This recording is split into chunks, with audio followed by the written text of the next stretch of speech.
CM को तो आपको बड़ा ट्रस्ट करना पड़ेगा. परवेज लाई साहब हैं, मुन्नस लाई साहब हैं, उस्मान बुजदार साहब हैं, फिर सप्तान खान साहब, बड़े कैंडिडेट्स हैं आपके लिए. मुश्किल हो जाएगा आगे चूज करना. या सोच लिया? चलिए नाम बताइए. वैसे मेरे लिए इतना मुश्किल नहीं है. सोच लिया. मैंने अपनी सारी पुरानी गलतियों से सीख के तो मैं इंशाल्लाह एक ऐसा चीफ मिनिस्टर अपॉइंट करूंगा जो कि अब पंजाब को उस लेवल के ऊपर लेके जाए. क्योंकि वैसे by the way Usman Buzdar की जो परफॉर्मेंस है ना, क्योंकि ज्यादा तो उसका टाइम था, वो क्योंकि उस्मान बुजदार पब्लिक में नहीं आते थे, क्योंकि उनकी ये एबिलिटी नहीं थी अपने आप को प्रोजेक्ट करने की या अपनी अचीवमेंट्स को प्रोजेक्ट करने की. वो मीडिया शाय थे, उसकी वजह से वो चीजें प्रोजेक्ट नहीं हो सकती. सकती. अपनी पार्टी के अंदर लोग उन्हें कन्विंस थे उनकी सीएम. आपका वोटर कन्विंस नहीं था. आप अनाउंस करके देखिए. मैं मारिया आपको बताता हूँ, हमारी दो प्रॉब्लम्स हो गई थी. एक तो हमारे लोग थे जो समझते थे उनको चीफ मिनिस्टर बनना चाहिए.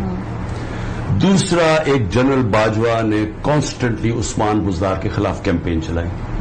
वो उस्मान बुजदार को इसलिए नहीं हटाना चाहते थे कि वो समझते थे कि वो कोई वीक कैंडिडेट है या कुछ, वो इसलिए कि वो अलीम खान को बनाना चाहते थे. अलीम खान ने 5 कनाल का प्लॉट इनके फादर इन लॉ को घर बना के दिया था अपनी इस्लामाबाद की हाउसिंग सोसाइटी में. उनकी जहां तक हमें पता है, उनका वो भी रियल एस्टेट में थे, इनके भी जो जानने वाले हैं वो सारे रियल एस्टेट में थे.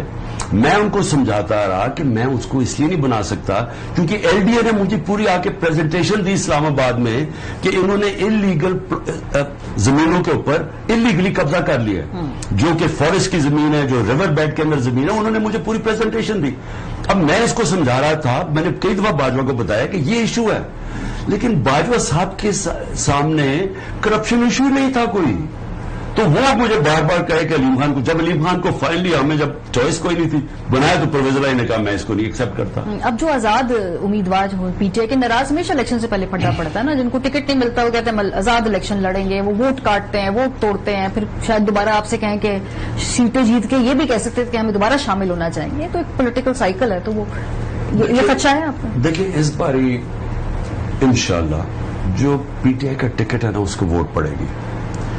तो हम पूरी कोशिश कर रहे हैं, हमने रिकंसिलिएशन कमेटीज बनाई है कि जिनको टिकट ना मिले, अभी वैसे मैं अपील सुन रहा हूं, मैं जो भी लोग समझते हैं कि उनको मिलना चाहिए, हमने पूरी कमेटी बैठाई है. अभी भी मैं वो अपील भी सुन रहा हूं सारी, और मैं पूरी कोशिश करूंगा, इन्वेस्टिगेट करूंगा कि किसी से ज्यादती ना हो. लेकिन एक दफा हमने टिकट दे दिया, हम बाकियों को कहेंगे कि देखिए जब गवर्नमेंट आती है बड़ी जगह होती है आपको कहीं ना कहीं पोस्ट करने के लिए बहुत होती है कि आपको अकोमोडेट कर सकते हैं. लेकिन जो अलहदा खड़ा होगा, एक दफा हमने पूरी तफ्तीश करके टिकट दे दिए, तो जो भी फिर खड़ा हो जाएगा उसको फिर हम पार्टी में नहीं रखेंगे.